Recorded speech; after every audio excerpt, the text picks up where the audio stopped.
mengalami rusak berat. Kemudian ada 4 rumah lainnya yang mengalami rusak. Dan untuk mengetahui kondisi terkini di posko pengungsian pasca ledakan di kawasan Pamulang, kita telah terhubung dengan jurnalis Berita 1 Andrea Hosana dan juru kamera Yulisa Febiola di sana. Ya, selamat siang Andrea. Andrea, dari pantauan Anda ini bagaimana kondisi para warga yang bertahan di sana saat ini? Silakan. Ya, selamat siang Ando dan juga pemirsa Berita 1 TV. Memang benar sekali bahwa ledakan besar yang terjadi di Jalan Talas 2 di daerah Pamulang Pondok Cabe, Tangerang Selatan ini menyebabkan sebanyak 8 rumah mengalami kerusakan dan juga ada 7 korban yang mengalami luka-luka. Dan berdasarkan pantauan kami saat ini, kami sedang berada di pos pengungsian para warga yang ada di sini mengungsi di dalam masjid atau musola Daarum Naim, di mana kalau Anda dapat melihat di layar kaca saat ini warga tampak sedang beristirahat beralaskan dengan kasur yang sudah disediakan oleh pihak BNPB, di mana juga warga ini sudah mengungsi di sini sejak kemarin dan memang warga terdiri dari ibu dan juga anak yang melakukan pengungsian di lantai 2 musola. Dan untuk mengetahui seperti apa lebih lanjut, saat ini kami akan mewawancarai salah satu warga yang menjadi korban yang terdampak atas terjadinya ledakan kemarin. Selamat siang Kak Eka. Kak Eka, mungkin boleh dijelaskan sedikit mengenai kemarin saat peristiwa Kak Eka ini sedang apa sih Kak? Kebetulan karena ini masih pagi ya kejadiannya, jadi memang masih baru bangun tidur, jadi kayak jam 5.15 itu masih gelap juga. Kita tuh dengar ada suara-suara kayak yang jatuh-jatuhin di loteng lah. Tadi kita kira tuh emang hewan kan, cuman ternyata pas dilihat kok sama didengar sama orang rumah nggak berhenti gitu kan. Akhirnya ternyata bapak nyuruh untuk kita semua keluar. Jadi kayak pas keluar pintu itu udah gelap banget, isinya cuma abu, debu semua, kita nggak bisa lihat apa-apa sih gitu Kak. Oke. Ini kan ada sebanyak 8 rumah yang terdampak. Apakah rumah Kak Eka ini salah satunya? Kerusakannya seperti apa sih Kak?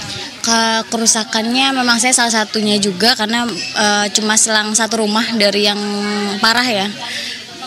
Cukup banyak banget sih, ini udah banyak banget yang bolong rumah saya. Jadi kayak kemarin juga sempat kena hujan, jadi benar-benar udah makin nggak tahu lagi, udah udah nggak bisa ditempatin sih. Jadi makanya kita diungsikan semua di sini seperti itu. Kalau boleh saya tahu, di dalam rumah kakak itu ada berapa banyak orang dan apakah ada yang luka-luka? Alhamdulillahnya karena pas kejadian kita udah denger nggak ada yang nggak beres, jadi kita semua keluar.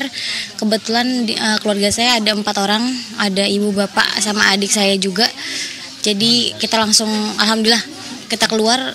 Di luar juga udah nggak tahu gimana, kita udah benar-benar cuma minggir. Habis itu udah alhamdulillahnya nggak ada yang luka, aman semua. Ini kan kakak rumahnya salah satu yang terdampak. Apakah nanti ada rencana akan mengungsi di rumah kerabat atau seperti apa nanti? Untuk saat ini karena kita masih nunggu tinjauan dari pemerintah juga ya, jadi kita tetap masih standby dulu di sini seperti itu Kak. Jadi belum ada rencana lanjutan. Kira-kira akan mengungsi di sini sampai kapan dan apakah ada bantuan lainnya yang masih dibutuhkan oleh warga di sini? Kalau tadi sih pagi kita ada cek juga dari dinas ya, jadi kita tetap masih di sini dulu untuk sementara waktu sampai ada info update selanjutnya lagi. Kalau bantuan mungkin karena di sini banyak anak-anak ya, di sini anak-anak, ada lansia juga, ibu bapak. Jadi mungkin kita butuh nih dari segi vitamin dan air putih dan lain-lainnya sih, karena kan vitamin juga untuk menjaga kesehatan kita ya, untuk selama kita masih di sini gitu. Baik, Kak Eka, kami turut merasa prihatin terhadap apa yang terjadi kepada warga di sini. Dan sebelumnya terima kasih atas informasi yang telah diberikan kepada kami.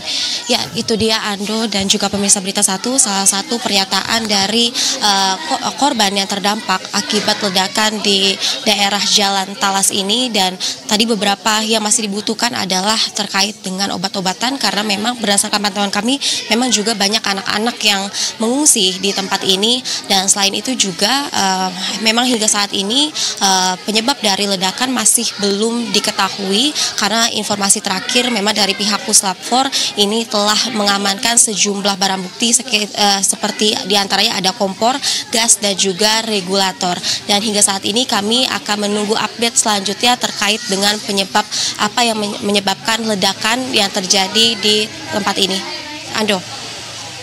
Baik, Andrea. Jadi ada berapa total warga di pengungsian dan bagaimana kondisi warga yang terluka? Apakah masih ada yang dirawat di rumah sakit atau bagaimana pantauan Anda? Ya, Ando dan juga pemirsa Berita Satu, memang berdasarkan informasi yang kami dapatkan, di sini masih ada sekitar 20 kepala keluarga atau 20 kakak yang mengungsi di tempat ini, atau sekitar 50 orang yang mengungsi di pengungsian di Musolah Daarun Naim ini. Dan kemudian untuk berapa jumlah dari korban yang luka-luka, terakhir dari informasi yang kami dapatkan memang terdapat 7 korban yang mengalami luka-luka, namun sekitar 3 orang ini masih ada di Rumah Sakit Hermina Pamulang untuk menjalani perawatan secara intensif. Ando. Baik, terima kasih Andrea atas laporan Anda. Kami tentu berharap bahwa pengungsi bisa kembali ke tempat mereka dengan kondisi yang aman begitu ya, dan semuanya bisa pulih di sana. Terima kasih Andrea Hosana dan Fabiola sudah melaporkan secara langsung dari kawasan Pamulang, Tangerang Selatan. Selamat bertugas kembali.